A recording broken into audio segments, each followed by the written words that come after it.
am Nicole Everett, and this is Conversations with Nicole at Nefertari's Fine Dining. And today, my very special guest is Antoine Wright, the Executive Director of Big Bend Habitat for Humanity. Welcome, Antoine. Well, it's great to be here, Nicole. Thank you for having me. So, you recently have become the Executive Director of Habitat, correct? That's correct. It's been less than a year, about 7 months now. Okay, excellent. I've been volunteering for a very long time, almost 20 years. Okay. I've tailed my age a little bit, but in this position, about 8 months. Okay, good. So tell me about some of the things that Habitat has going on. Give some of our viewers may not know what Habitat for Humanity does. So tell us a little bit about Habitat and what you have going on right now. We're an ecumenical Christian-based organization that is geared toward eliminating substandard housing. So we're all about building affordable housing. We do so with sponsorships and partnerships through the community. We're a volunteer-based organization, so every Saturday morning we're out making a lot of noise in a bunch of neighborhoods around town, building brand new houses for folks that couldn't afford them in the normal marketplace. We are a need-based, so all of our partner families, they work on 30 to 80% AMI. They go through a rigorous kind of application process. Okay. They do sweat equity, and together we partner with the community to build them a brand new house. Excellent, excellent. So I'm familiar with Habitat, have participated in some of the volunteer opportunities with my former employer. We used to provide some counseling and education for the potential homeowners. How many houses have you all built today? We are getting ready to break ground on our Women's Build project, and that will be our 185th house in Tallahassee. Wow, that's phenomenal. That's great. And our organization was founded here in 1982. Okay. So that's a lot of houses in That a is short a amount lot of of years. houses. That's great. Excellent record. So tell me about the Women's Build. The Women's Build is a great project that we're really excited about.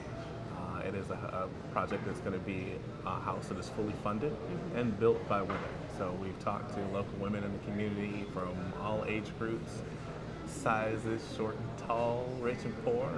We've got some nurses, we've got some teachers, we've got some folks that are actually receiving services from some of our other local nonprofits.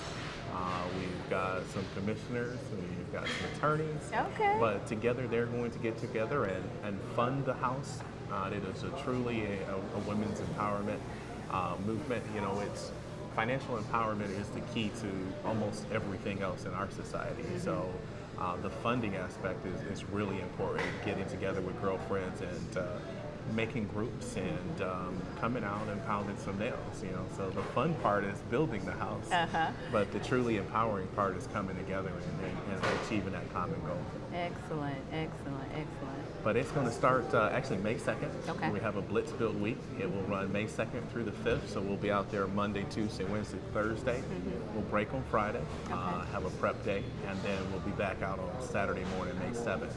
Okay. And from that point, it will run every Saturday morning from May 7th through June 25th. So there are plenty of opportunities to put together a team, and we're still looking for folks to come out. Okay, how would someone contact you if they were interested? How would any of the women in the community contact you if they were interested in participating? They can log on to our website, and that's www.bigbendhabitat.org/womenbuild, and there is online registration, so you can line up. You can sign up for a sponsorship team. You can sign up to bring a meal. You can sign up to just donate. Also, you can follow us on Facebook. And all of that information is online. Otherwise, they can call us at the office and get more information at 850-574-2288.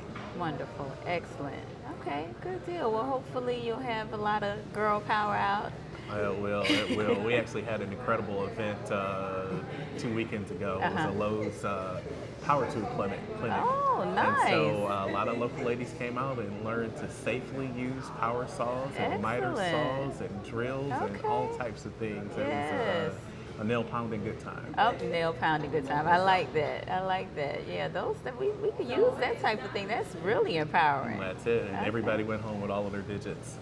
Oh, that's a really great thing then. Yes. Excellent, excellent. So let's talk a little bit about you. What brought you to Tallahassee and what keeps you here? I've got a very interesting story about how I came to Tallahassee. Okay. And growing up as a kid in Detroit, Tallahassee isn't but that far from the coast on the map. And You said on the map. on the map, we'll say. And I watched a lot of Miami Vice. And so I came down in kind of a Hawaiian shirt and flip-flops, looking to think I was going to be Tubbs and Crockett. Right, in Tallahassee. And ended up at Dukes of Hazzard. So I love that it. was, we'll just say youthful ignorance. But the university was great. I stayed. I went to FAMU, did undergrad, and it was great. And I did graduate school at Florida State, so I've got the best of both worlds. And Tallahassee's a wonderful place to raise a family, and I couldn't think about leaving. So kind of got stuck. Excellent. Said I was never gonna be here, but now at this point, I don't know when I'm leaving. As so many of the transplants do. That's it. That's it. It's just one of those places that gets you stuck. It's a beautiful place to be. It is a beautiful place to be. So we're glad you're here. Yes. So tell me about some of the best advice that you've ever either received or given. That's a wonderful question, and for me, it's such a simple answer. One of my mentors told me when I was a much younger man that the secret to wisdom is to know that you know nothing at all. And what that encourages is lifelong learning. So you start at problems from the solution. What can we think about this? How can we go about this at a different angle? So, and it stops you from ever being so walled off that you can't see the forest for the trees.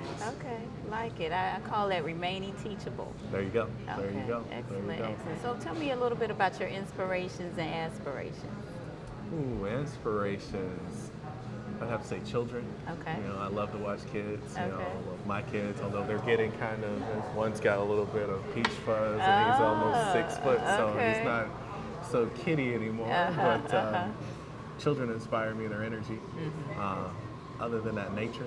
Nature. I love to be out in nature, love to take hikes, love to go to the beach, just watch the waves roll.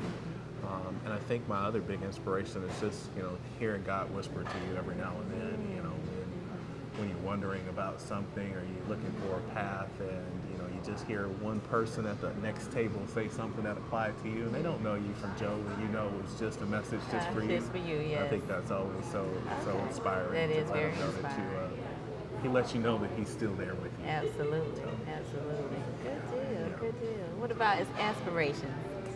Aspirations, those are great. I look forward to growing this organization that I'm in. I'm looking forward to getting our organization to a point where we're putting in 50 to 100 homes a year in our local community. Wow. Making a difference in our community because the need is high, and especially in our market, we have a lot of affordable housing, but it's rental and it's student oriented. But for someone that's working a regular 9 to 5, the folks that are truly working class, we don't have a lot of options. So I look to make those options as best as they can be for our community. Good, excellent. So we're here at Nefertari's Fine Cuisine. I know you've eaten here before. Yes, it's become quickly one of my favorite places. Mine too. So tell me about some of the types of foods that you like personally. I've always been an Italian type of guy. Have you? So Okay. lasagna, stuffed shells, baked ziti, pizza. And I think that one comes from my kids. But, Okay, but Italiano, huh? Okay, Yes. good deal. Yes. All right, so let's talk spice. Spice. If your life was a spice, what spice would you describe it as? Oh, that one what I would struggle with because my spice cabinet is all over the place. Is it? But if I had to pick, I'd say cinnamon. Cinnamon. Cinnamon. Why cinnamon? Because it's, you think about it, it's kind of finely ground. If you put too much of it, it's a little bit spicy, but it goes so well with so many sweet things. And I don't know if you've seen that cinnamon challenge, you can't eat too much of it. So. No, I haven't, but cinnamon is good. It's very, the aroma of it. You can smell cinnamon, you know, wherever you are. It's distinct. It has a distinct smell to it. Now you can have just a hint, or you can have a whole lot. Indeed, okay. You have to go with cinnamon. Like that. Very good.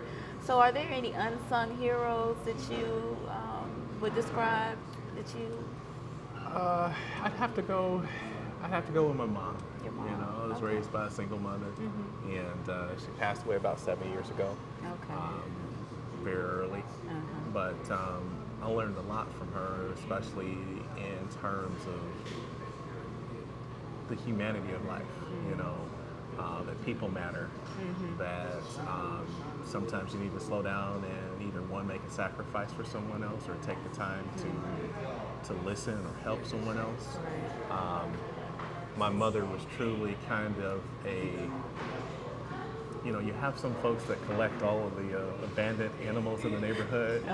My mom was kind of a keeper of the abandoned people. So, people, okay. The Humane Society. There you go. Anybody that had gotten kicked out of the house when we were kids, or needed a place to stay, or needed some advice. She was just one of those kind of soul lovers, is what I call. She just saw into people in that way. And I think that was my inspiration. Definitely was what puts me in the nonprofit arena. Is caring. Excellent. Yeah. Oh, our food is here. Nice. Thank you. Oh, that looks amazing. Oh boy. Oh yes. Oh wow. What was that? That's tropical. That was the coconut rice with shrimp. Yes. And also, he did not tell me he was offering a sauce with that. Okay. Some collard greens. Okay. Thank you so much. They are. Okay.